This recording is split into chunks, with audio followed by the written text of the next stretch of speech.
இன்னைக்கு பார்த்தீங்கன்னா பகல்லே கிளம்பியாச்சு. எங்கே போகிறோம்னா புல்லூரில் வந்து சாத்தா ஊரணின்னு ஒரு ஊரணி இருக்குது. அங்கே சாத்தான் மட்டும்தான் போக முடியும். அதனால தான் இந்த சாத்தான்கள் வந்து இப்போ கிளம்ப ஆரம்பித்தாச்சு. என்ன ஒன்று தான் கரைச்ச அம்மா பாதையில் போக முடியலை. அன்றைக்கி இதில் இறங்குறேன்னு சொல்லிட்டு தான் விழுந்தேன். திரும்ப அதிலேயே போகிறாரு.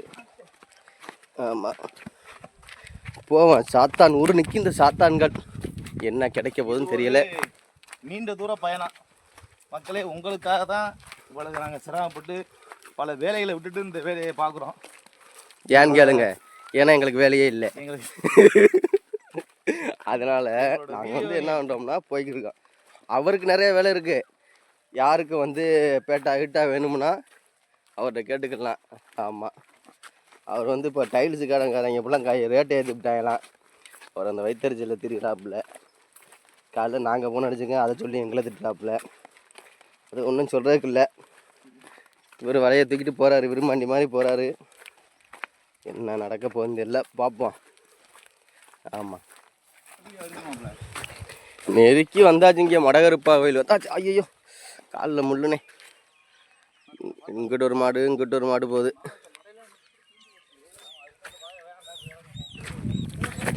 இருக்காங்க.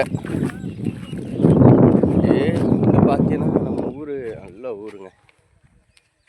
ஆமாம், ஊரில் பார்த்தீங்கன்னா இந்த கத்தாழை ரொம்ப ஃபுல்லாகவே இருந்துச்சு. இப்போ அலைஞ்சிருச்சு.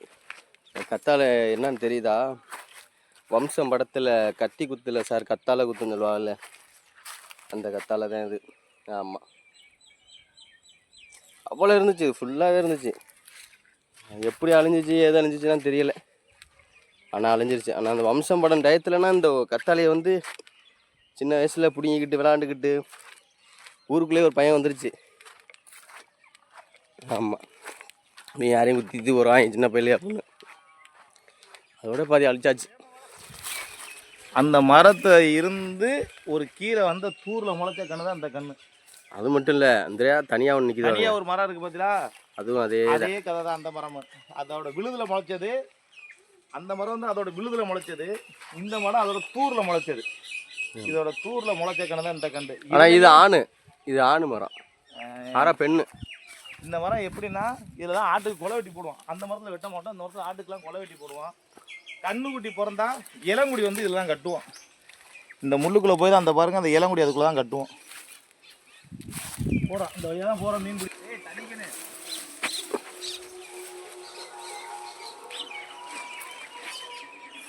எனக்கு ஒன்றும் புரியலையே. வீடியோகிரா இதுதான் சொல்றியா? இங்கே வீடியோகிராஃபர் முள்ள மாட்டிக்கிட்டாருங்க. முள்ள வந்தாச்சு. இவர் இங்கே போய் நிற்கிறாரு. இதுதான் எங்கள் கம்மாய்க்கு வயக்காடு. கம்மாயிலேருந்து வயக்காட்டுக்கு தண்ணி பாய்ச்சக்கூடிய மடை பேர் ஆலமடை. இந்த ஆலமரம் இருக்கிறதுனால இதோட மடையோட பேர் ஆலமடை. ஆமாம், அப்படியே கேள்வி. எங்களோட கம்மாயை பாருங்கள். நாங்கள் அன்றைக்கி விளையாண்ட இடத்த காட்டில் அதுலேருந்து ஒரு 200 நடந்து வந்த தூரம் ஒரு 300 மீட்ரு இருக்குங்க. அப்படி ஃபுல்லாக காட்டுக்குறை மண்டிருச்சு. இப்போ மழை பெஞ்சு தண்ணி இருந்தாலும் காட்டுக்குறைலாம் பட்டுருச்சு. இல்லைன்னா எனக்கு சின்ன பிள்ளையில் ஒரு காட்டுக்குறை இருக்காது, பொட்டல் காடு. இங்கேருந்து பார்த்தா அடுத்த ஊர் தெரியும், அந்தளவுக்கு இருந்துச்சு. இப்போ எல்லாம் காட்டுக்கருவை வந்து சீமக்கருவில் வந்து கம்மா காடு.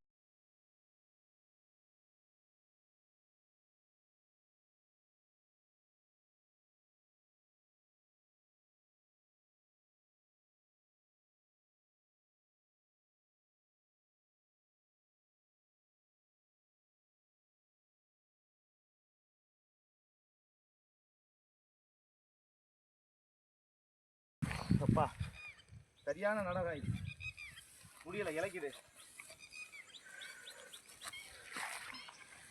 ஊர்னியில் ஒரு தடவை சின்ன வயசில் மீன் பிடிச்சி ஊரோடு அடி வாங்கினாங்க. அவன் வீட்டில் சொல்லாமல் வந்ததுக்கு. அதுக்குலாம் இப்போ சைனாவில் பரோட்டா போட்டு தெரியுது, அது வேறு விஷயம். நாங்கள் இன்னமும் இந்த தாத்தாவுனையே கட்டி அழுகிறோம்.